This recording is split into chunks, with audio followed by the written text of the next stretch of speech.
Good morning বন্ধুরা, তোমরা কেমন আছো? আশা করি সব ভালো আছো। আমিও ভালো আছি। আবারও চলে এসেছি নতুন একটা ভিডিও নিয়ে। আওয়ার ফ্যামিলির নতুন ভিডিওতে সবাইকে স্বাগত। তো ফাইনালি 3-4 দিন বাদ দেখো রোদ উঠেছে।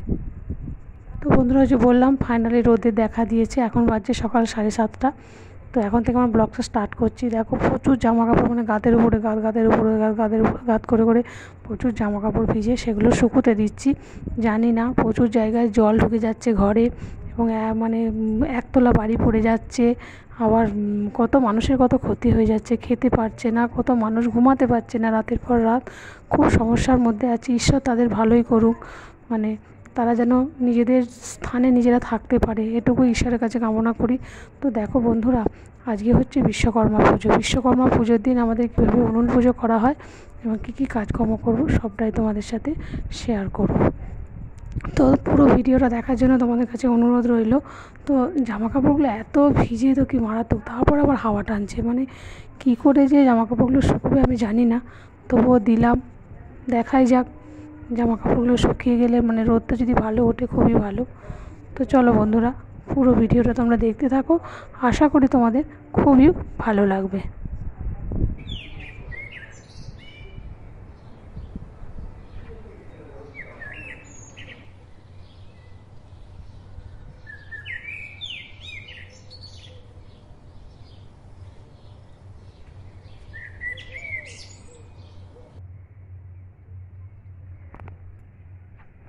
বন্ধুরা দেখো, মানে প্রচুর জামা কাপড় ভিজেছিল। কদিন ধরে প্রচুর বৃষ্টি হচ্ছে, যার জন্য জামা কাপড়গুলো কিছুতেই মেলতে পারছি না।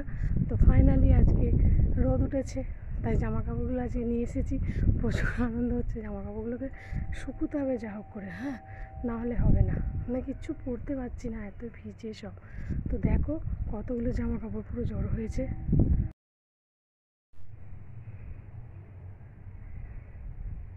কিছু দিয়েছি, এই যে জড়ো হয়েছে। তো চলো বন্ধুরা, সমস্তগুলো মেলে নিয়ে তারপর তোমাদের। তো বন্ধুরা, তোমাদের বললাম না যে জামা কাপড়গুলো সব ভিজে ছিল। তো দেখো কি সুন্দর সার দিয়ে সমস্ত মেলে দিয়েছি, দেখতে কি সুন্দর লাগছে না? তো দেখো কিছু কিছু জিনিস আমি মেঝেতেও মেলে দিয়েছি, কেননা মেঝেতে একটু ভিজে ভিজে আছে, একটু ওলট পালট করলে এগুলো শুকিয়ে যাবে। তো বন্ধুরা দেখো, এদিকে বিছানা টিছানা ঝেড়ে পরিষ্কার করে নিয়েছি। এটা একটু বেলাতেই তুললাম বিছানাটা, ছেলের একটু ঘুম থেকে উঠতে দেরি করেছিল বলে। তো দেখো পরিষ্কার করা হয়ে গেছে। তারপরে চলে এসেছি রান্নাঘরে। রান্নাঘরে এসে যে বাবা চা খাবে বললো, ওই জন্য চাটা বানিয়ে দিচ্ছি বাবাকে। দেখো আমার রান্নাঘরটা দেখে কেউ কিছু কমেন্ট করো না, এটা রান্নাঘর নয়, এটা আমরা এখানে রান্না করি টেবিল পেতে। রান্নাঘর আমাদের পরে, মানে রান্নাঘর করা হবে, কিছুই করার নেই। এগুলো ধোঁয়া লেগে লেগে এখানটা নষ্ট হয়ে গেছে। ওই যে দেখতে পাচ্ছ, ওটা হচ্ছে একটা বড় জানলা। ওই জানলাটা খোলা যায় না, কেননা পিছন দিকে প্রচুর বন।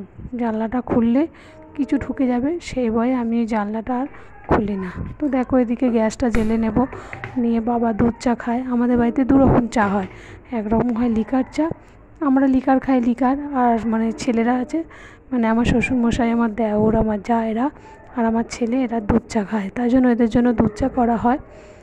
তো চাটা আমি করে নিচ্ছি, করে নিয়ে তারপর কী কী কাজকর্ম করব সবটাই তোমাদেরকে দেখাবো। তোমরা দেখতে থাকো, আশা করি তোমাদের ভালো লাগবে।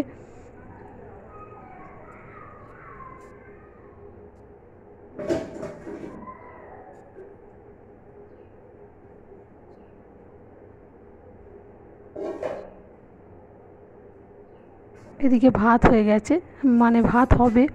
আর হচ্ছে কি, এদিকে হচ্ছে ঘুগনি হবে, যার জন্য কড়াইটা রেডি করে রাখছি। আমার যা এসে ঘুগনিটা চাপাবে, আমি ওইদিকের কাজকর্মগুলো সব সারবো। তো চলো দেখাই যাক কী কী করি।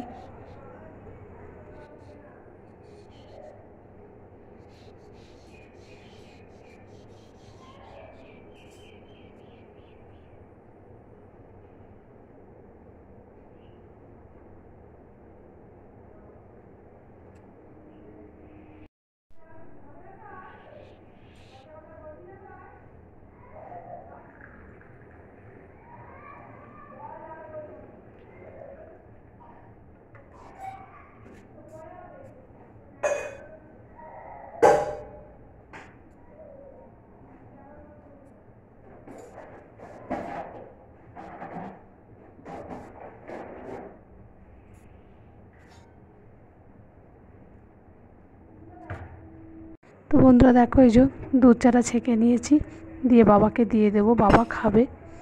দেখো একটা বিস্কুট নিয়েছি, বাবা সকালে দুটো বিস্কুট খায় না, ওই জন্য বাবাকে একটাই বিস্কুট দিয়ে। এদিকে বাসন কোসন প্রচুর হয়ে আছে, এই বাসন কোসনগুলো সব মেজে নেব। দেখো কত বাসন হয়েছে, এগুলো সব মেজে পরিষ্কার করে নেব। তো চলো, রাতে বাসনগুলো মাজি না, কেননা অনেক রাত হয়ে যায়, প্রচুর বাইরে মশা খায় এবং বাইরেটা ভয়ও লাগে, ওই জন্য সব সকালবেলায় বাসন মেজেছে। বাসন মাজতে একটু লেটও হয়েছে, তো কী করা যাবে। তো চলো কাজগুলো করে নিই।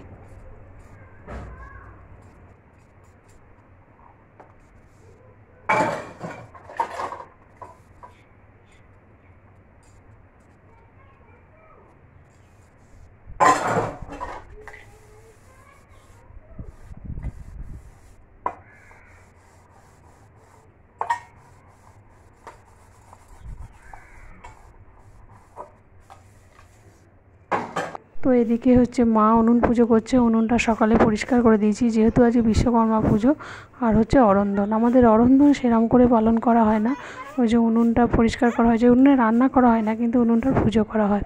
ওই যে মা কী সুন্দর করে পুজো করে দিয়েছে। তো দেখো কী সুন্দর সাজিয়েছে।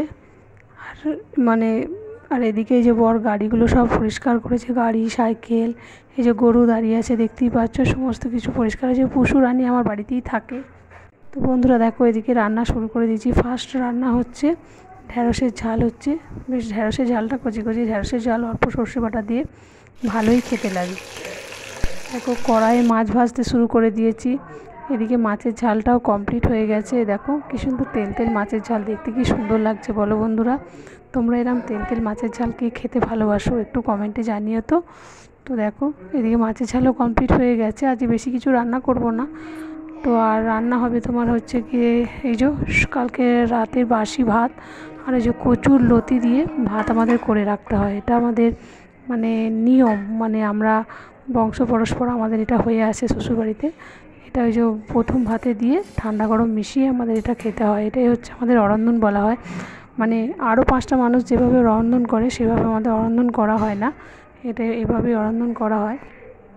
ফাইনালি তোমাদের দেখিয়ে দিই কী কী রান্না হয়েছে। এদিকে রান্না হয়েছে ঢ্যাঁড়সের ঝাল, মুসুরির ডাল, আর হয়েছে চালদার টক। যদি ভিডিওটা ভালো লেগে থাকে অবশ্যই লাইক কমেন্ট